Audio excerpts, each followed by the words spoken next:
like lavender pantsuits, and long black velvet gloves, and smiles cross crowded rooms. The only boy she ever loved.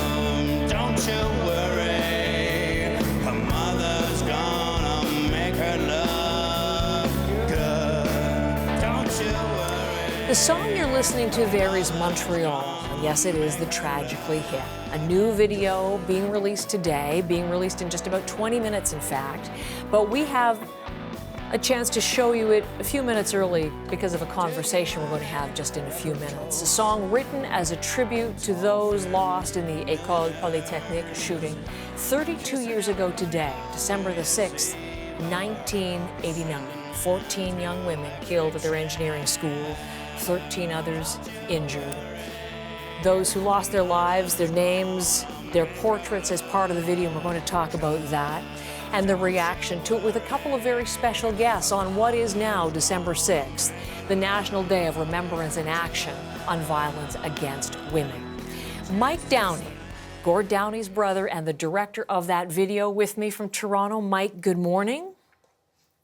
Good morning. And Natalie Provost is also with me, a survivor of that violence 32 years ago today. Shot 4 times herself, but survived, and now so active on those key issues of gun control and gender-based violence. She represents Polly se souvient, Polly remembers, and she's in Saint-Lambert, Quebec this morning. Natalie, welcome to you as well.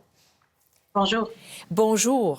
Mike, I want to start with you because I want to say thank you for letting us show that video a little bit early. I mentioned it's coming out at 10 o'clock officially, but we've been showing it all morning. And let's start talking about the song, because I'm thinking people may not know this. This was a song that was never released, was it?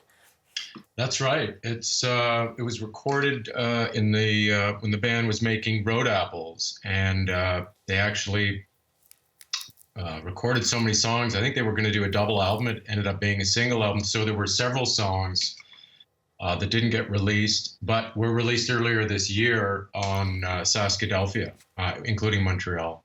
And even though we didn't get a sense of it then, do you know, as brother or a family archivist, or do you know what it meant to the band, or the thinking that went into the writing of it, what it meant to your brother at all, the events that inspired it? Yeah, it's really interesting how because, at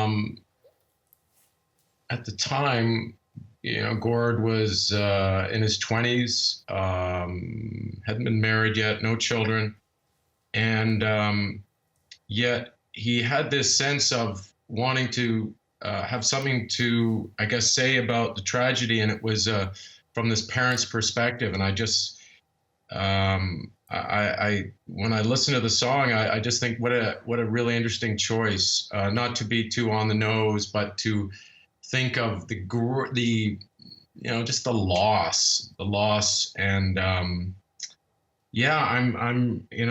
I heard the song the first time, which was just I guess about a year ago, it was so emotional and really connected me. Obviously it's my brother singing the song, but connected me so directly to that tragedy and the feelings at the time, of course, that I think everyone was going through, and yes. Just the horror of it. And I'm so glad that he wrote the song. So, because it gives us an opportunity to, we'll just pause. I will bring in Natalie in just a second, but I just want people to understand the video itself. Let's pause and listen to a little bit more and look specifically at the technique that you used in making this video. Okay, Mike? In spite of everything that's happened, yeah, in spite of it all, don't you worry.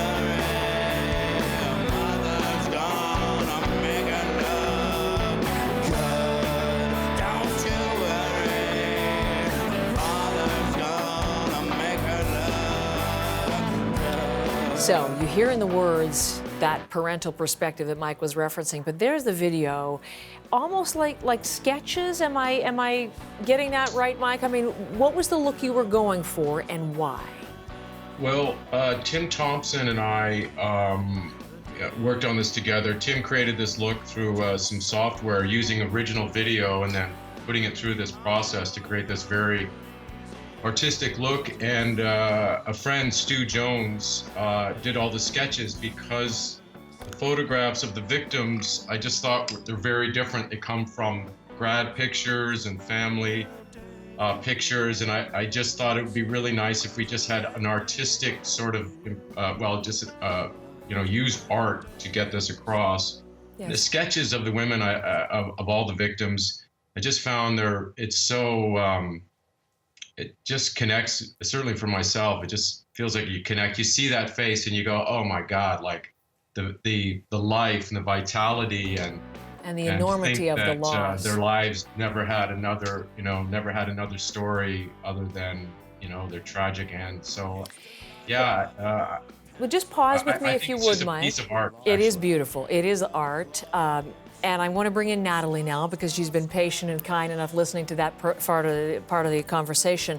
I really like that it just has the women's first names because we've come to know them in the worst possible circumstances. But Annie and Hélène and Sonia there.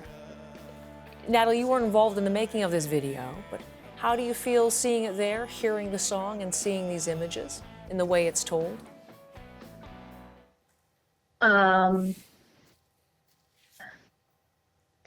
It's a tribute.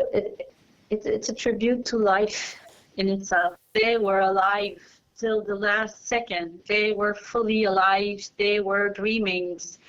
They were hoping that they will have a marvelous lives. And I think that with music and this very, very nice video, not nice, but beautiful video, we are bringing their aliveness close to people. So I'm very, very touched by the publication of the video today.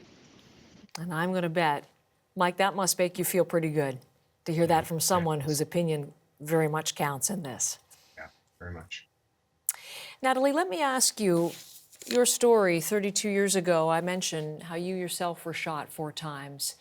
How thankful to be able to talk to you. You survived and you become such a strong voice on the issues of gender-based violence and on gun control. On this day, what are your thoughts?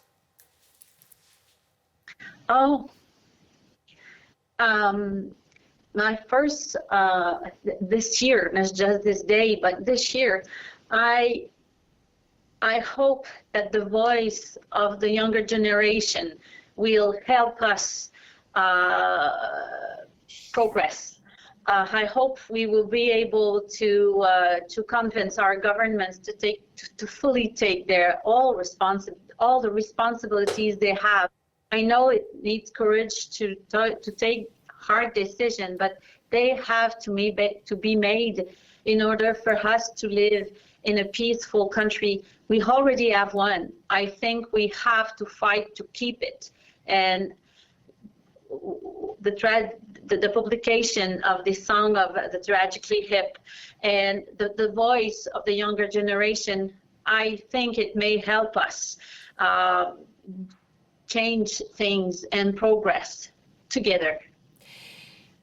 I was struck by a couple of comments you've made elsewhere publicly ahead of today. In Quebec, where you are, 18 instances of femicide this year, 17 women killed by people whom they knew, people in an intimate relationship, but 18 instances of women being killed this year alone. And you've been speaking about echoes, parallels that you see today and 1989 and the concerns that you have. Could you just give voice to those for us this morning? Oh, yes. The economy, and it was not easy in 1989. It was not easy for my colleagues getting out of Polytechnique and having an engineering degree to find a job. It was not easy even with a graduate with that kind of studies. So imagine how it was for anyone who want to have a good job and to dream and to have a good avenir. So what we are going through right now is a very, very difficult situation. I know that our governments are happy that the economy is recovering, but we can also see that we were afraid. We don't know how long it will last. Will we ever really go back to normal? We don't know.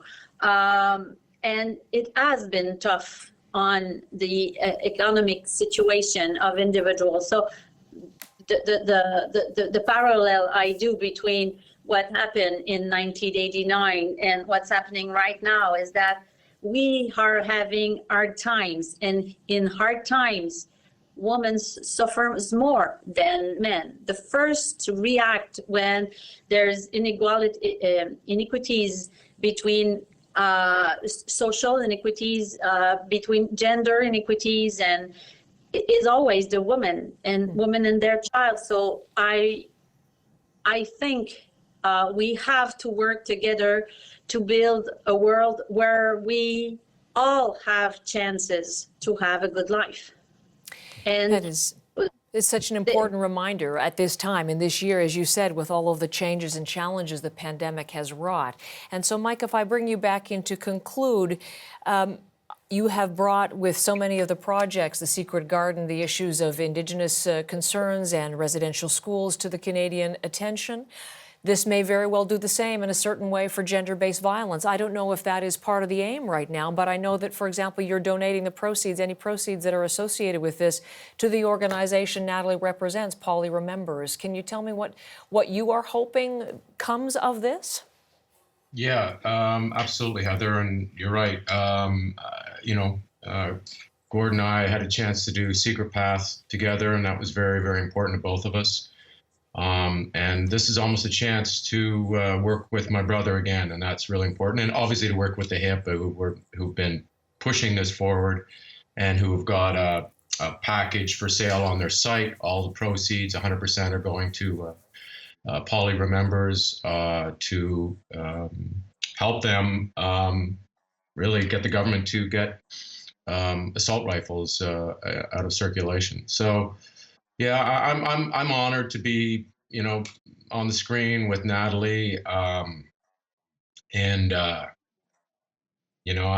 just think that Canadians, we often we're too quick to pat ourselves on the back, and I think we have work to do. And what Natalie was just describing is a perfect example. We have work to do here, and I think sometimes we're just a little too complacent. We think people are taking care of us, or the government is taking care of us, and it's just not true. You have to fight, and you have to push for the kind of country you want to live in, and that should be a given. And I just think we can be lazy on that front, and it's